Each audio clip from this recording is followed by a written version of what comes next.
By George, I think you've got it. It is time for yet another episode of the top 10 favorite and from what I believe are the best films by some of the greatest directors of all time. Yes, I am mad. I am starting from 10 and then gaslighting and dancing all night to number 1.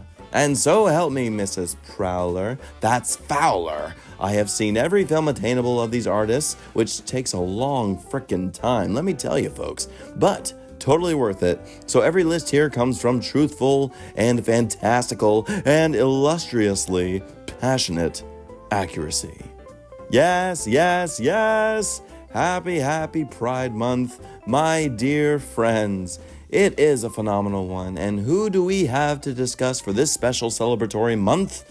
Why, it's one of the greatest studio directors, one of the greatest directors in cinema, period, who brought out the best in his actors, but also the best in a highly enjoyable film, the artist, George Cukor. Yes, it is pronounced with a Q and not the Ku. Born as George Dewey Cukor from a Jewish-Hungarian family on the Lower East Side of Manhattan, he was the epitome of the theatrical child who seemed destined for theater, or just art, period. His early classmates included a young David O. Selznick, who would play a great deal in his future in pictures. But theater was the first and ultimate love for this kid, skipping classes to go to matinees on the regular between plays and operas. Big-time Broadway producer Arthur Hopkins gave Cukor a beginner shot, starting off as an amateur actor, then a stage manager, helping the Lyceum players and the Knickerbocker players, working with the likes of Louis Calhern, Frank Morgan, and Betty Davis. Ethel Barrymore was his dear idol, witnessing the grand example of a larger-than-life artist. And due to such confidence he would see all the time working in the theater, he rose to be a Broadway director, directing such productions as Antonia, The Dark, the original stage production of The Great Gatsby, A Free Soul, The Furies, and the original stage production of Gypsy. Of course, with this track record, Hollywood needs another talented and phenomenal director in their midst, and Cukor came without hesitation. George Cukor, ladies and gentlemen, has always been known as one of the greatest of all time, directing all of our favorite classics, and some most wouldn't even be aware of.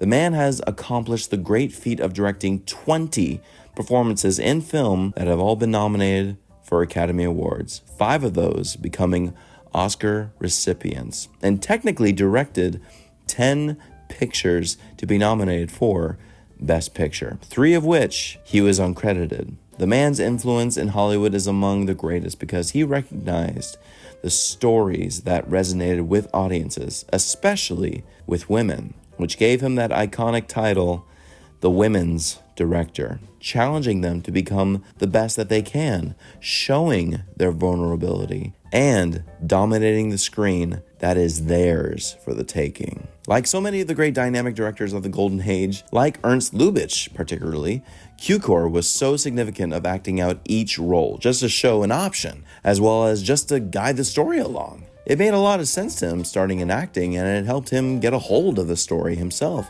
to help his actors. Some actors hated it, some absolutely found it hysterically endearing. The silent controversy of being a gay director was not a big deal for him, for he knew as long as he did his job amazingly and professionally, what would be a problem?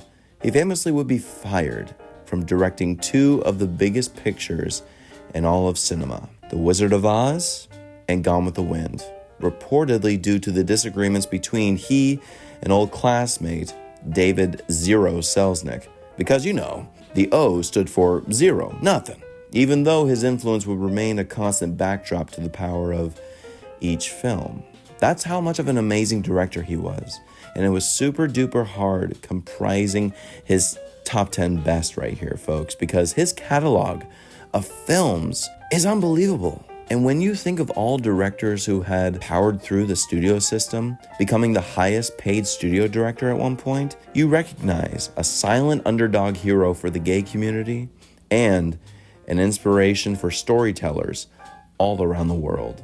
So this is where Cinderella gets off.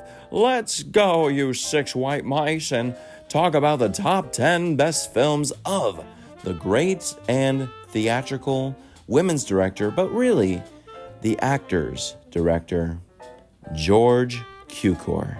Now, starting off at number 10, we have Holiday, which of course is one of the great long collaborations of Cukor and his definite favorite actress, Katharine Hepburn, and another adaptation of Philip Barry's play, which was also made into a film in 1930. As I've shared about this film on the other top 10 videos of Hepburn and another Cukor collaborator, Cary Grant, there is no romantic comedy team like Hepburn and Grant, with their dark shadings in their characters and situations, but also their dynamic energy and enthusiasm that they give. And more importantly, there is no one greater to direct such a pair than Cukor. Cukor had said he was more than thrilled to guide this piece, for he saw the great artists that the leads were, but also honed in on the value of an ensemble, with Lou Ayres giving such a fantastic new turn as Ned and Edward Everett Horton. The film famously bombed at the box office and critically, and between this classic and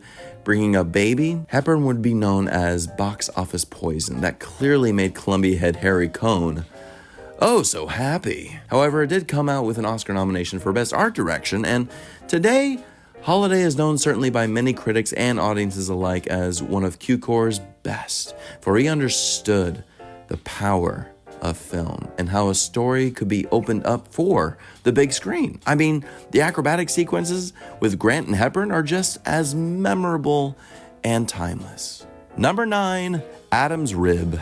You know, I'm a sucker for licorice, but I'm also a sucker for this fantastic battle of the sexes comedy with Katharine Hepburn and Spencer Tracy. And honestly, their best film out of 9 they did together. You want to talk about sincerely one of the funniest damn films that I could watch over and over because of its sure crisp writing from Oscar-nominated married writing team Ruth Gordon and Garson Kanin. It stars, including theater star Judy Holliday, and really a scene-stealing performance because of Kate's help and support for her. But of course, Cukor's pitch-perfect direction. Katharine Hepburn was just always a match made with Cukor, for both Cukor and Hepburn loved multiple takes, trying new things, unlike Tracy, who always wanted just one take. So Cukor, as always, created a set of fun, tension-free as best as he could, especially for Holiday, who was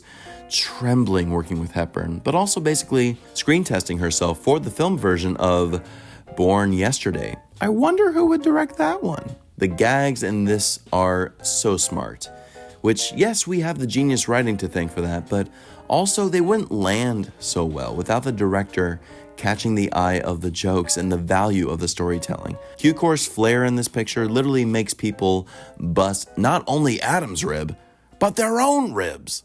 Number 8, Camille.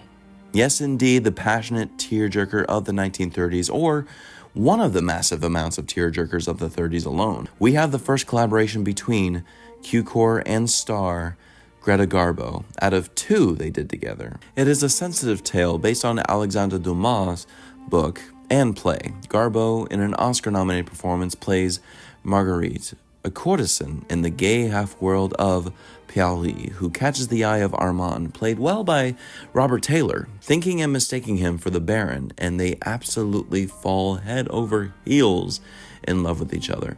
But realizing he has no fortune, she is forced by his own father and her friends to choose security over love, all the while she is battling consumption. Many cinephiles owe a great deal of this film's success and great extravagance to its producer, the pioneering icon Irving Thalberg, who sadly passed away during filming. And yes, that certainly is accurate, but we mustn't forget the grand stature and bravery, as well as sensitivity in its direction, thanks to the great Cukor. Garbo had said herself that Cukor gave the film and her performance such sensitivity and made it her favorite film. She also said there were things that Cukor did that annoyed her a bit. while filming, like Cukor mouthing the lines and hand movements, basically acting it out himself behind the camera as the scene is happening. And yeah, I would be absolutely annoyed too, Greta.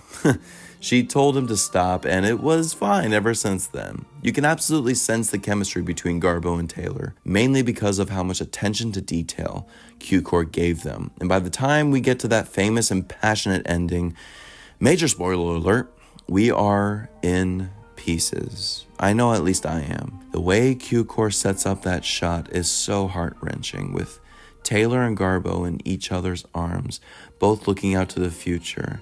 Everything is going to be all right.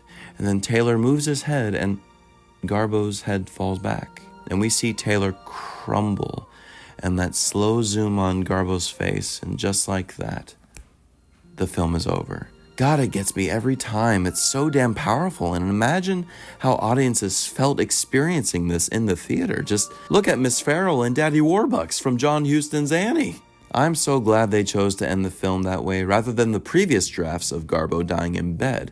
What makes it even more powerful is the fact that Cukor's mother passed away shortly before filming began, so the final scene was definitely a scene that had him tap into that painful experience, for he lived through those final moments with her. Cukor sadly didn't receive a nomination for his monumental work here, which was indeed a difficult year with other fantastic films, but when it premiered to such great praise at its time of 1936 and to this day, audiences and critics alike commend Cukor's work here as being his best. Number 7, Gaslight. You want to know where that modern term gaslighting came from? You guessed it. Here we have one of the most psychologically powerful films Cukor would ever make, and is definitely on that list of the greatest films Hitchcock never made. Every shot feels very Hitchcockian, which Cukor wasn't intentionally copying. He was simply capturing the tense effects of the Gothic British nightmare, whose images would stick in your psyche for quite some time. Going against the grain, Cukor fought for Ingrid Bergman as Paula, the niece of a deceased famous opera singer who falls in love with Gregory, played brilliantly by Charles Boyer. Over time, she witnesses some eerie moments in the house. Pictures are missing, gaslight lamps turned down with no one touching them. So we start to wonder, is something happening to the home? Is she going mad? Or is someone manipulating her into going mad? It's great fun, ironically, but producer Arthur Hornblow Jr. really didn't believe Bergman could portray a fragile woman who might be going mad. Bergman is just too powerful. Cukor said simply, what's the difference? What if she is too powerful? It's much more interesting to see a powerful woman fight back, given to the circumstances surrounding her, and see if that will start to break her and ruin her. It's the sound advice of casting for the final color, which means cast the actor for their final arc in the story. And if you've seen it, you know how damn powerful and moving that sequence is in the attic with Bergman and Boyer, which Cukor made a firm point that Bergman needed to have a triumphant moment there. It's such a powerful scene where she finds the brooch and she has the knife close to him. It's so good. The whole ensemble, of course, is fantastic, even with a beautiful 17-year-old Angela Lansbury making her debut as Nancy, earning her first Oscar nomination for Best Supporting Actress as well, whom Cukor discovered based on her raw talent. The film received 7 Oscar nominations, winning 2 for Best Art Direction, of course, and Best Actress for Bergman. It still holds up today, and don't let anyone gaslight you in thinking it's not one of the best. Number 6, Born Yesterday. Yes, Cukor would direct this one of the great little romantic comedies based on the Broadway hit of the same name, which Cukor oh so expertly helmed, earning him his 4th Academy Award nomination for Best Director. Some might be so surprised for this to be so high, but after revisiting it myself just recently, folks, there is so much to love about this film. Cukor did something really brilliant about this piece, with rehearsing the actors for about 2 weeks, and then having the actors perform the show in front of the studio executives and other audience members before principal photography. I'm not kidding. It was such a fresh approach to bring the cute story to life for the studio, as well as for the actors, with Judy Holliday reprising her iconic Broadway role, earning that screen test that she had to do for stupid Harry Cohn, which earned her the Oscar for Best Actress against the heavy hitters, Bette Davis and Anne Baxter for All About Eve, and Gloria Swanson for Sunset Boulevard. My God, Mr. DeMille. Cukor obviously cared deeply for Holiday with Adam's Rib. How Cukor was able to bring every story to life with so much heart. Sincerely. His production designer, Harry Horner, was told by Cukor to design the set as if he never saw the play, which he didn't. So off he expanded the set so the story could be opened up. The pacing of this is purely perfect for its theme, with a lot of Cukor's own special comedic touches, such as the silent gin rummy scene and the big climactic fight between Broderick Crawford and Judy, as they pause every time the maid comes in, or when the maid clears out of the room. Boom, right at the same intensity their fight was. It's just wonderful. And a hit it was, resulting in 5 total Oscar nominations, 1 win, and honored as among the great romantic comedies, bringing classy grace to the Pygmalion theme of the quote-unquote dumb broad salvation. How do you like that? Number 5, Little Women. Of course, argued by many fans of the famous and lovable Louise May Alcott novel as the best film adaptation of the novel. I still say the 1994 version, but this is still such a beloved picture that features everything magical about the time, place, setting, and most of all, characters of the March family. Joan Bennett, Frances D., Jean Parker, and of course, Katharine Hepburn as Jo in their second collaboration together. Reportedly, this was one of the most joyous times on set for everyone, including Cukor. For producer David O. Selznick was never on set, frightening people, and the atmosphere was everything that the book and the film was inhabiting. Everyone picnicked on the set. Laughter and skits would fill the dead time, and all actors gave it their all. Cukor just had such a knack at examining girlhood and how a girl grows into a woman, fighting for what they want, whether it's independence or just a loving, simple family life. But choices. This is also a great example of how Cukor was so damn good at recognizing the importance of art direction, which he'd always been a fan of. The set of the March home was recreated from the design of Alcott's home in Massachusetts, which you can see how much this had influenced the look and feel for all the other film adaptations that were to come. The film broke box office records at Radio City Music Hall and resulted in 3 Oscar nominations, winning 1 for its screenplay adaptation, but the 2 other nods were for Best Picture and, for the first time for Cukor, Best Director.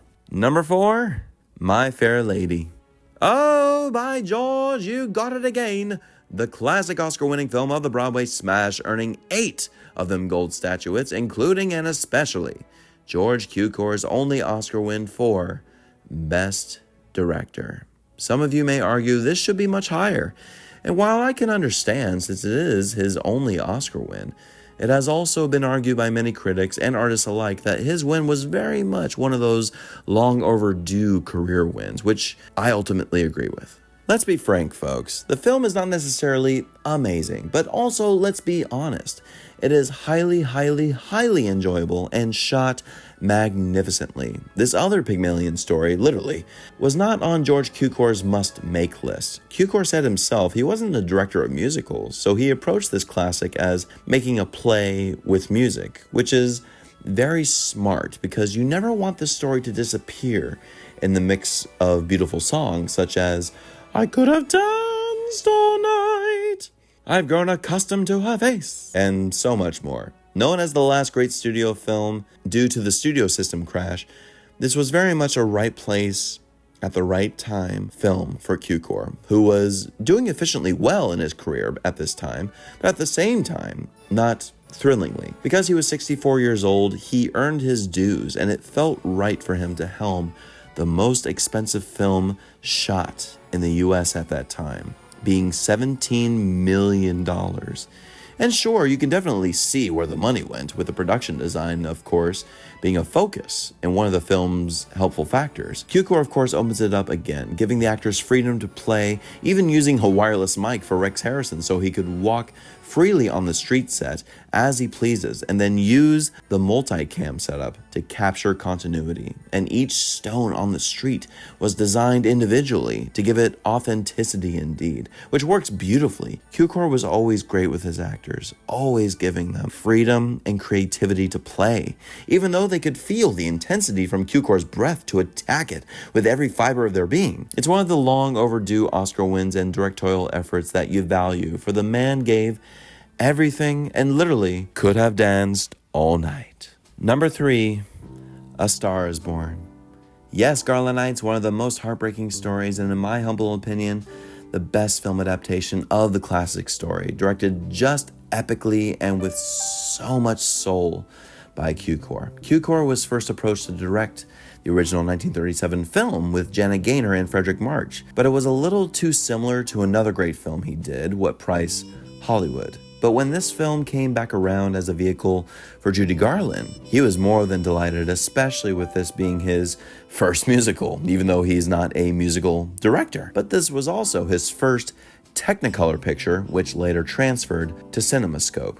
Historically, this was one of the most compromised pictures, and another painful experience for Cukor after what happened to him in 1939. Between the constant rewrites with more and more writers like Ben Hecht and Selznick, to not having Cary Grant in the lead role like he wanted, to then famously helping, I guess we can say that in a loving way, Judy through her emotional highs and lows, mostly lows because of her drug addiction, calling in sick, delaying the production. So needless to say, Cukor's stress was increasing. So he was on Judy like crazy, really tough with her. The dressing room scene shows Judy in a weak state, which for the final product makes Judy look perfect for this scene. The scene where she absolutely blows up. Cukor famously always talks about that scene, giving Judy the direction, you know what this scene's about. It just triggered her emotionally. Cukor would drive and hammer Judy to such a breaking point for such a heightened scene, and once they got the shot, Cukor would add the humor again and keep the funfair on set as he always would. You can never underestimate still the power of Judy in her greatest performance ever here, especially with how Cukor shot The Man That Got Away number, having Judy sing it full voice 37 times and never lip syncing. Cukor, like all of us, was astonished by her power. On top of dealing with Judy, he was working with the progression of CinemaScope, stretching the possibilities of what is doable within the medium, and the results are astoundingly gorgeous. The film is still snipped and snipped, even while Cukor was on location for his next film, Bhawani Junction, with Ava Gardner. So the full version, which was about 3 hours long, was cut down when it premiered. However, when it was restored in the early 80s, the stills and Heindorf's remainder score was injected, and it creates a beautiful montage of superstardom mixed with foreshadowing tragedy that I still love to this day. The film received 6 Oscar nominations, snubbing Judy, but it is regarded as one of the greatest musicals of all time and would not have the strong stance it has in Hollywood and in people's hearts without Cukor's sensitive and hard direction. Number 2, The Women. Holy cats, ladies, one of the greatest comedies ever made that iconically doesn't feature a single male actor in the cast. Only 138 women, directed by the great Cukor.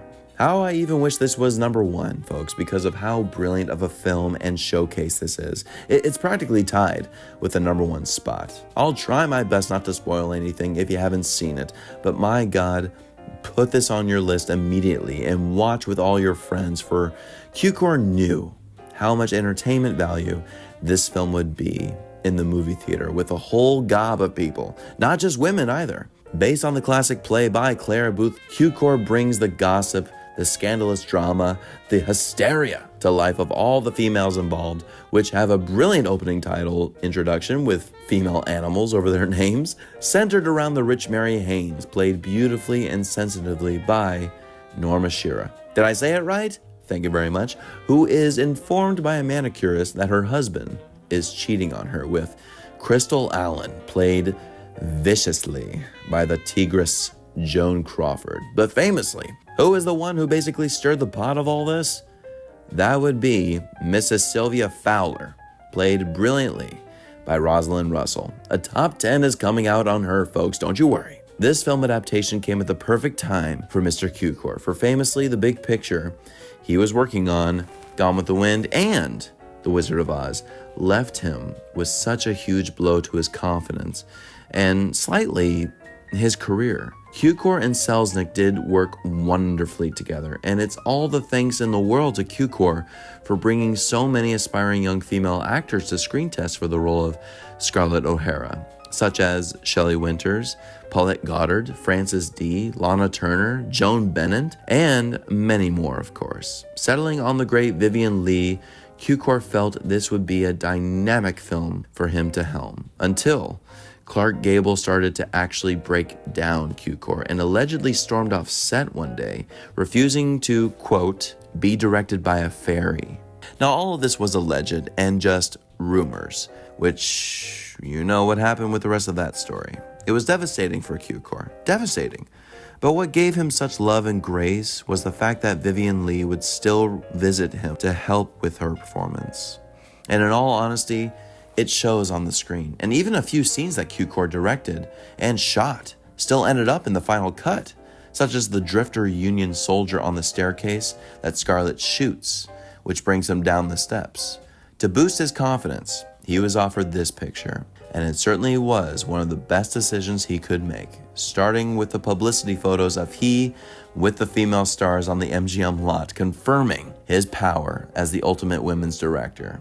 Every performance here is top-notch and flat-out hysterical, with Russell playing Sylvia so broadly that instead of being a villain, we end up loving her. Even Joan Crawford, who straight up is the villain. We love all the daggers she pulls out in every scene that you know Cukor influenced oh so easily out of Joan. How he was able to referee a precursor catfight between Schur and Crawford, especially with the dress shop scene they have together. You have to give the man props and a Purple Heart, for crying out loud. Critics and audiences at the time were not too fond of the picture, which is always hard when you compare it to the play. But with its shorter shortcomings, there is and always has been so much charm to keep this film one of the most valued and precious pieces of entertainment and inspiration for female artists, but also directors, no matter what sex. I mean, given to the color showcase of fashion. That sequence in color is so dazzling, and it creates a nice break for audiences to luxuriate in the love of fashion as well as straight up beauty. A musical film adaptation, The Opposite Sex, followed it 16 years later, which is decently entertaining enough, and then a god-awful remake in 2008. So to this day, Cukor's The Women is still one of the best, earning its entry in the National Preservation Library in 2007 for its significance to cinema. A lot of thanks to the guidance of Mr. Cukor. So now, my dear friends, here are some honorable mentions for you. Sylvia Scarlett. Okay, ladies and gentlemen, this has to be an honorable mention, for when you revisit this film nowadays, the themes of sexual politics and gender are so resonant, and at its time of release of 1935, Cukor introduced those themes way ahead of its time, which is why it has been known as one of the most unsuccessful films of the 30s, and was one of the few entries to lower Katharine Hepburn's star power to Poison. As any great production and piece of art, it sure as hell can improve over time, and so many critics list this film as one of the best of the decade. Once again, teamed with the great likes of Hepburn and Cary Grant, we have so many charming scenes that keep this film so damn entertaining. I can't even help it. It's not altogether there, let's be honest, but when you see this film over and over, you can't get over the delight that Cukor brings to the screen with Grant and Hepburn. Love Among the Ruins, which is surprisingly and yet Not so surprising at all. Such a beloved made-for-television picture starring the best of the best, Sir Laurence Olivier, and of course, Katharine Hepburn, as ex-lovers who worked together in court to clear her name from any wrongdoing after Katharine Hepburn is sued for £50,000 for leaving her current lover. Olivier is her honorable lawyer, but how is he going to keep it from her about how much he still loves her? For being Cukor's first made-for-television film, it is a magnificent sweeping story that is to this day a little hidden gem, unless you really know the filmography of Hepburn, Olivier, and Cukor, obviously. Like My Fair Lady, actually, this was one of the most expensive made-for-television films produced, and like My Fair Lady, it practically swept the Emmys of its release, nominated for 7, winning 6 of them, including Best Director for Cukor. At the time this picture came around, Cukor was personally down after the failure of his previous picture, The Blue Bird. Needless to say, folks, Hepburn was always his alter ego to bring out the greatness in him, and she certainly brought out the most delicate and elegant qualities from him here. David Copperfield, the 1935 film adaptation of Charles Dickens' unforgettable masterpiece, one of them certainly, which was producer David O. Selznick's favorite book, apparently. Did he even read the book? I don't think so. And Cukor definitely could bring another great ensemble piece like this to life. W.C. Fields would improv still a great deal by dipping his ink pen in his tea and juggling fruit, which Cukor loves so much. To this day, Cukor's David Copperfield has been regarded as the best film to date of the novel, resulting in 3 Oscar nominations, including Best Editing, Best Assistant Director, hey now, and Best Picture of the Year. Dinner at 8. Oh yes, the timeless classic with the all-star studded cast. You know them all.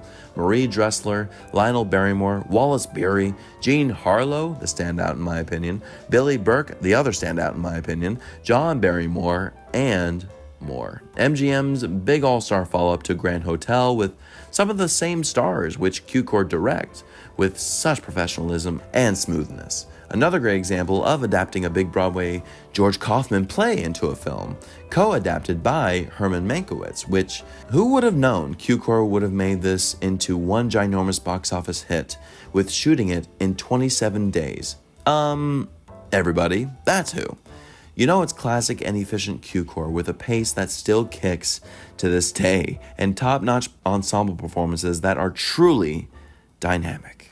A Double Life, which, yes indeed, almost made it into the top 10, folks, given to the very significant fact that Cukor's beautiful and gothic direction here earned him his 3rd Academy Award nomination for Best Director, the first of the 5 collaborations between Cukor and Genius Writing Mary team Ruth Gordon and Garson Kanin, earning them their first Oscar nomination for their screenplay. Cukor directing Ronald Colman in his Oscar-winning performance as Anthony John, a valued and popular Broadway actor who really commits to his work, almost going full method. They say when he's doing a comedy, oh, he's the best guy to be around. But when he's doing an absolute drama, watch out. This time, he is doing Othello, and it's amazing to see the descent into madness Tony travels to when real-life jealousy comes into play between he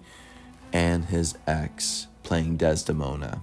Honestly, folks, the premise is flippin' hilarious to me. It always has been, and what helps is Gordon and Kanin's writing, which really does have a darkly satiric tone to it, but Cukor still directs it straight, which results in a fantastic blend of comedy and really terrifying drama. Cukor made Colman absolutely comfortable, as he always does, with a Shakespeare text, after Colman refused the role, for he never really done Shakespeare. Cukor coached him and helped him all throughout the process, which assured Colman an Oscar win. Any film centered around the theater was always Cukor's forte, and how he was able to carry this darkly tense and humorous thriller to great heights shows what magnitude of a theatrical director Cukor really was. Number 1, The Philadelphia Story.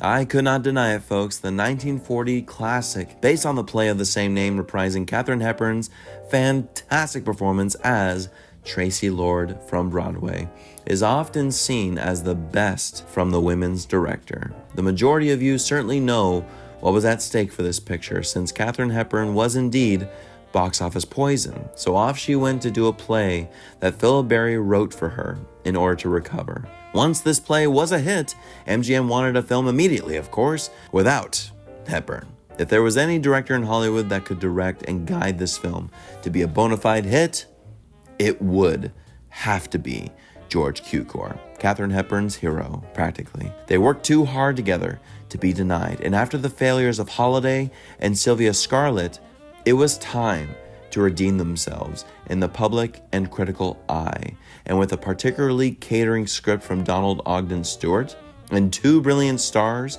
Cary Grant reteaming and Jeremy Starr, they couldn't go wrong. The studios fought tooth and nail, but a little help from boyfriend Howard Hughes with the rights guaranteed only for Kate helped quite a bit. Most people always talk about the performances, which yes, they're amazing. You know what? It's actually the best compliment a director could really get. The fact that they only talk about the performances. And the directors should always be the invisible parent that says to the ones getting the credit, fly. And everyone soars in this, welcoming such fun, such hilarity that is both broad and subtle. Cukor made the wisest decision not casting Gable and Tracy as C.K. Dexter Haven and Macaulay Connor, respectively, because Cukor found the brilliant abilities of comedy out of Stewart, who really wasn't a stranger to it, and combining the powers with Grant's and Hepburn's, it creates a dazzling spectacle of repartee that we all love chewing on. How Cukor was able to bring out the best time out of Grant and Stewart in that drunken scene with the improvisational hiccup, or the love scene by the swimming pool between Stewart and Hepburn. It's just sensational. It was so successful because it was very different from the previous collaborations between Hepburn and Cukor. Mature and resonant at the same time of being so damn humorous. You can just tell everyone was having a ball, and Katharine Hepburn was so comfortable because she was with her favorite director practically, and Cukor was so comfortable because he was with his favorite actress. It was a partnership that everyone loved, that everyone was really, really rooting for and waiting for. The film dominated well at the box office, resulting in 6 Oscar nominations, winning 2 for each Stewart, Jimmy, and Donald Ogden, but more importantly, honoring Cukor with his second Best Director nomination. There really has never been a pair like Hepburn and George Cukor because they were very symbiotic. Forgive me if I'm repeating myself here, but it's very important to always know how valuable and powerful that relationship was between the two. Katharine really wasn't herself without George, and George wasn't really his enjoyable and creative self without Kate. And it speaks everything with having her and George on the front cover of George Cukor's biography, A Double Life, which I have read, and it is wonderful. The grand challenge of them all, of course, within this journey of Hollywood, was indeed George Cukor's sexual orientation. And at the time of the early 1930s, even all the way through the 60s, being gay was still not necessarily welcomed so well, unless you ask his female stars. He never wore it on his lapel, as Joseph L. Mankiewicz would say, but at the end of the day, all that mattered was how much of a strong, brave, and sensitive storyteller he was, doing his job with so much joy, passion, versatility, focus, and balls. He did have loving relationships within Hollywood with director Frankenstein James Whale, as well as W. Somerset Maugham. But he always kept that life professionally on the down low, secretive, because, like I said, the work mattered most. As a sincere dedication, I quote the opening foreword from Sylvia Scarlett. To the adventurer, to all who stray from the beaten track, life is an extravaganza in which laughter and luck and love come in odd ways, unexpectedly. But they are nonetheless sweet for that. And George kept life just like that within his work and life, being prideful about his sexuality, his profession, his work, his craft, his actors, and life. So long, ladies. But tell me first, do you absolutely agree with my picks? What are your favorite films, and do you think these are the best directorial efforts of the masterclass director, George Cukor? Share in those comments below as much as possible. God, I love it. If you like this, please click like, subscribe, and also please check out and subscribe, of course, to become a member right here on my channel on YouTube, as well as on Patreon, for you get special movie reviews of all sorts, including my recent series of reviews from the TCM Classic Film Festival. But as always, thank you so much, so very much for watching and supporting the channel. Now get me a bromide and put some gin in it.